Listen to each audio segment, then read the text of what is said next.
नमस्कार दोस्तों। Last video में हम लोगों ने कण्व वंश की स्थापना और उसके पतन को समझा था।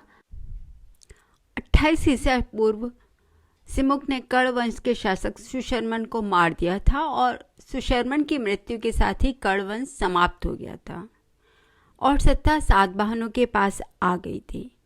सातवाहन राजाओं ने 450 वर्षों तक शासन किया। सातवाहन वंश की स्थापना भी राजा सिमुक ने ही की थी। दरअसल नाना घाट के एक लेख में उसे राजा सिमुक सातवाहन कहा गया था, परंतु अपनी शासन के अंतिम दिनों में वह काफ़ी दुराचारी हो गया था और मार डाला गया था। उसने तकरीबन 23 वर्षों तक राज किया। शिमुक के बाद उसका छोटा भाई कृष्ण राजा बना, क्योंकि उस समय शिमुक का पुत्र शातकर्णी अवयस्क था। कृष्ण ने अपना साम्राज्य नासिक तक बढ़ाया। उसने शमर नामक एक गुहा का भी निर्माण करवाया। ये गुहा नासिक में ही स्थित है। कृष्ण ने लगभग 18 वर्षों तक राज्य किया। कृष्ण की मृत्यु के पश्चात श्री शातकर्ण, जो शिमुक का ही पुत्र था, सातवाहन वंश की गद्दी पर बैठा। वह प्रथम शातकर्ण के नाम से भी विख्यात है, क्योंकि अपने वंश में शातकर्ण की उपाधि धारण करने वाला वह पहला राजा था।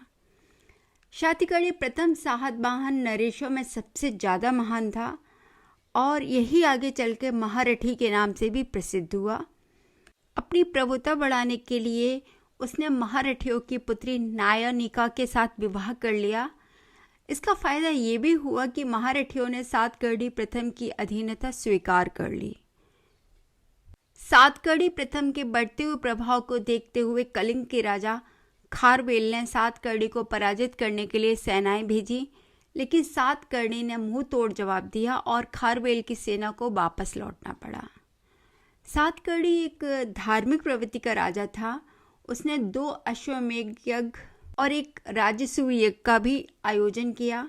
उसे दक्षिणापति और अप्रतिहत चक्र जैसी महान उपाधियों से भी भूषित किया गया।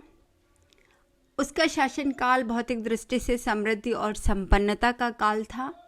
शातकर्णी की मृत्यु के पश्चात सातवाहनों की शक्ति निर्बल पड़ने लगी, क्योंकि शातकर्णी की मृत्यु के समय उसके दोनों पुत्र वेदश्री और शक्तिश्री दोनों ही अवयस्क थे। इसलिए शातकर्णी की पत्नी नायनिका को ही शासन का संचालन करना पड़ा। सातवाहन वंश के सिमुक, शातकर्णी, गौतमी पुत्र शातकर्णी, वशिष्ठी पुत्र पुलिबामी, यक्षी शातकर्णी आदि प्रमुख राजा थे। सातवाहन वंश बहुत बड़ा और विशाल था और सातवाहन राजाओं ने लगभग 450 सालों तक शासन किया। सातवाहन वंश के बाद के सभी राजा इस विशाल साम्राज्य को संभाल नहीं सके और धीरे धीरे दुराचारी बनते गए। साथ ही सामंतों और मंत्रियों में भी सत्ता का लालच पैदा हो गया, जिसके चलते वो विद्रोह कर बैठे और यही सब सातवाहन वंश के पतन का कारण बने। प्रतिष्ठान सातवाहन वंश की राजधानी रही। यह महाराष्ट्र के औरंगाबाद जिले में है। सातवाहन साम्राज्य की राजकीय भाषा प्राकृत व लिपि ब्राह्मी थी। इस समय अमरावती कला का भी विकास हुआ। सातवाहन वंश के द्वारा ही अजंता एवं एलोरा की गुफाओं का निर्माण कराया गया। सातवाहन वंश के राजाओं ने चांदी, तावे, सीसे, पोटीन और कांसे के सिक्कों का प्रचलन किया।